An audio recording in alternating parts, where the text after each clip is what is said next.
Hello again and welcome to this next video. Now in this one we're going to look at the period from 1660 till 1666, the beginning of the persecution. Now we'll start from where we left off the last time, the restoration of Charles II. Charles II is restored to the throne in 1660, and it really doesn't take him long before he starts to show his true colours and assert his authority on the church in Scotland, going against all that he had promised the Covenanters way back in 1651. And he starts off by going for the Covenanter leaders, and he's got a handful of men on the hit list in particular. Now the first of these was Archibald Campbell, the Duke of Argyll. He was the one who had placed the crown on the king's head at the coronation of Charles II back at Scone in 1651, when Charles II had actually signed the covenants.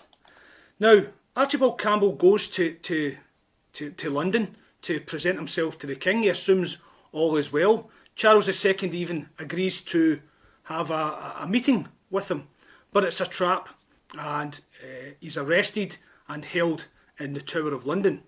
After a little while, he's transferred through to Edinburgh and put on trial for high treason.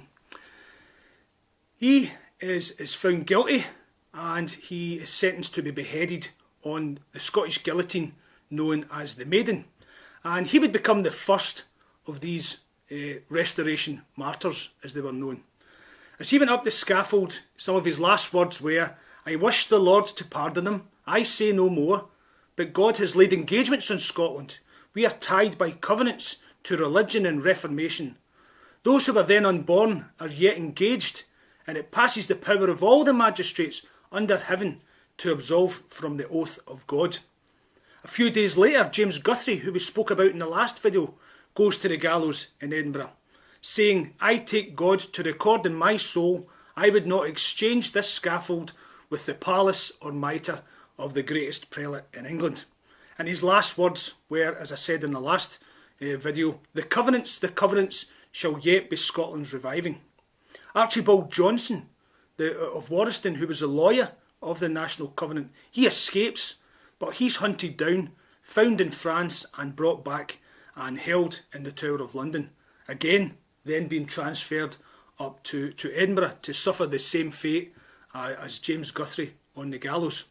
From the scaffold he reads his testimony, part of which was to just encourage God's people to continue praying and trusting God, and just assuring them that God would, quote, return to his own truths, interests and servants, to revive his name, his covenant, his word, his work, his sanctuary and his saints in this nation, yea, even in these three covenanted nations, which were by so solemn bonds, covenants, subscriptions and oaths, given away and devoted to himself.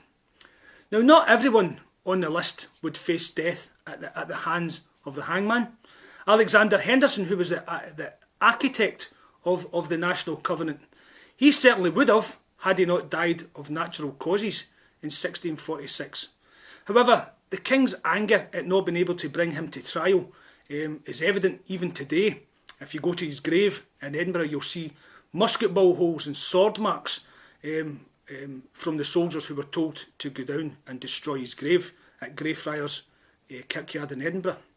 Samuel Rutherford, who was the minister and professor at St Andrews, the author of Lex Rex, or The Law and the Prince, again he would certainly have been hanged had he not died beforehand as well. He was gravely ill when he received his summons to stand trial for high treason. Knowing just how ill he was, he turned to the messenger and told him to tell them that I have a superior judge, I have a summons to appear before a superior judge. Now the death of these men was just going to be the beginning of 28 years of persecution for the Covenanters. We also see at this time the work of returning the church to the state it was before the National Covenant was signed begin with the king making himself head of the church and the church being governed by bishops. At the start of 1661, a parliament is called in Edinburgh. And those who are chosen for this parliament are chosen carefully because of their known opposition to the covenants. It would later be called the Drunken Parliament.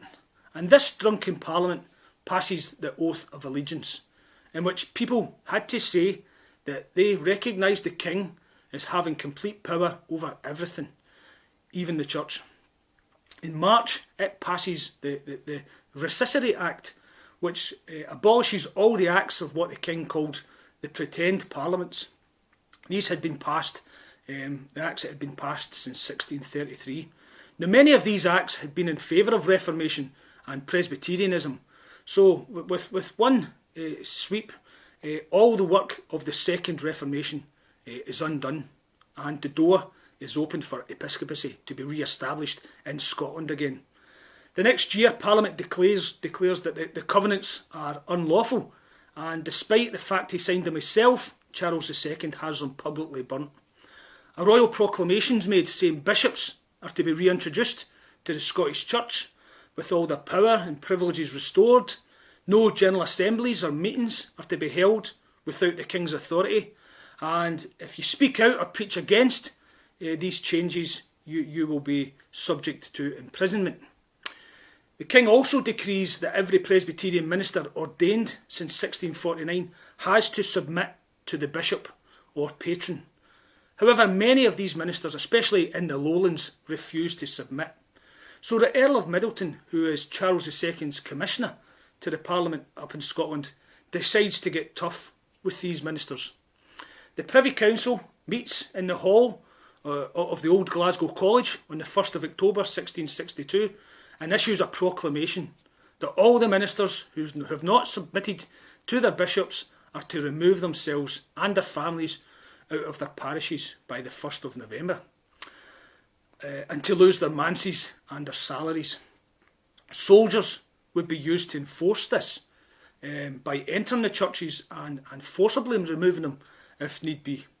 Only one person on that Privy Council speaks out against it, and that was James Lockhart of Lee. In sad reality, the reason he spoke out was he saw how foolish it was, and also he was the only one there that was sober, which is why it became known as the Drunken Council. Now, they expected no more than 10 ministers were going to give up their livelihoods, but in reality, between 300 and 400 ministers chose to do just that, rather than go against their consciences. This was known as the Great Ejection. So on the last Sunday in October 1662, hundreds of ministers say farewell to their congregations amidst scenes of sadness and grief and tears.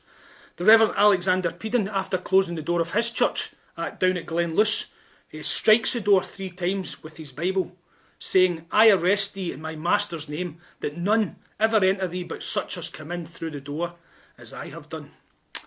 The Reverend John Welsh, who was the great-grandson of John Knox and who was the minister at Iron Grey in Dumfries and Galloway, delays his leaving.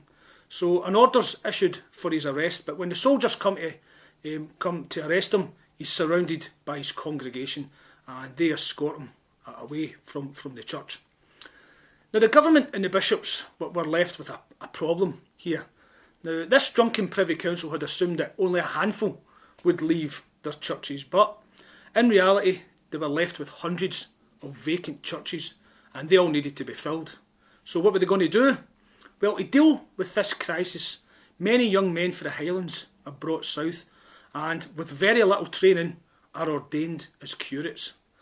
There was too many of them, so many of them leaving the Highlands that the farmers up there complained at having so few farm labourers due to them all getting jobs as ministers in the south.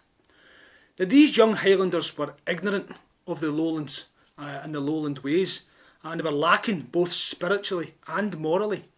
Bishop Burnet himself says that they were the dregs and refuse of the northern parts. They were the worst preachers I ever heard. They were ignorant to a reproach, and many of them were openly vicious. Needless to say, they were disliked by the congregations that they were forced upon, and many of them objected to their arrival. In fact, at Iron Grey, the curate had to be escorted by soldiers, but even then, the women of Iron Grey attacked them with stones and beat them back. In this incident, the women would later face public whipping, and the ringleader faced banishment. The persecution of the Covenanters, we can see, is starting to begin now, and it's only going to get worse. Even when these curates get inside their churches, their troubles never stopped. Didn't stop there. Quite often they would find the doors of the church barricaded by the people. The church bells to summon the people to worship wouldn't ring because people would remove the tongues of the bell. And quite often there was just no worshippers there at all. The whole situation was just becoming unworkable. With hardly anybody going to these churches to hear these Episcopal ministers, Parliament passes an act, or acts, in 1663 that have become known as the Bishop's Dragnet.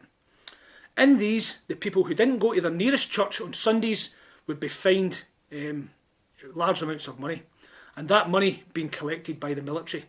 And those ministers who were ejected, who continued to preach, would also be punished. Husbands, they were responsible for making sure their wives were at church, or they would face punishment as well. However, this didn't stop the Covenanters. The people still sought out their faithful preachers and would gather together, either in private homes or in barns or in the open air, in fields, at field services known as conventicles. Spies and informers would be employed to try and find these conventicles, these meetings. But despite this, they continued to grow, and the size and numbers of them was really causing alarm for the Privy Council and the bishops. So in 1655, a royal proclamation is issued forbidding these conventicles. Your curates, most of them who were openly hostile to the people in their parishes, they would take lists of those not attending the churches, their churches, and pass them to the soldiers. These were known as blacklists. The soldiers would then use fines, imprisonment, and even torture on those whose names were on the lists, these blacklists. And these fines were not small amounts, they were huge amounts. Any poor farmer who couldn't pay them would have the soldiers quartered on his farm, and they would consume and spoil everything he had until he had nothing left. And hundreds of people were ruined in this way. Prisons were becoming overcrowded, and torture was becoming common. Many of the people fled to the hills and moors just to seek safety, and were now being declared rebels. With this persecution increasing, things were becoming unbearable, and the people were just being pushed to their limit. And all this led the people in the southwest of Scotland to rise up in the first armed rebellion by the Covenanters. That rebellion would begin in the small hamlet of St John's Town of Dalry in Dumfries and Galloway, and would end on the side of the Pentland Hills outside Edinburgh. And that's where we're going to pick up the next time. That's what we're going to look at in the next video. We'll see the first armed rebellion. So thanks again for watching, and we hope to bring the next one to you again shortly. So thank you very much and take care.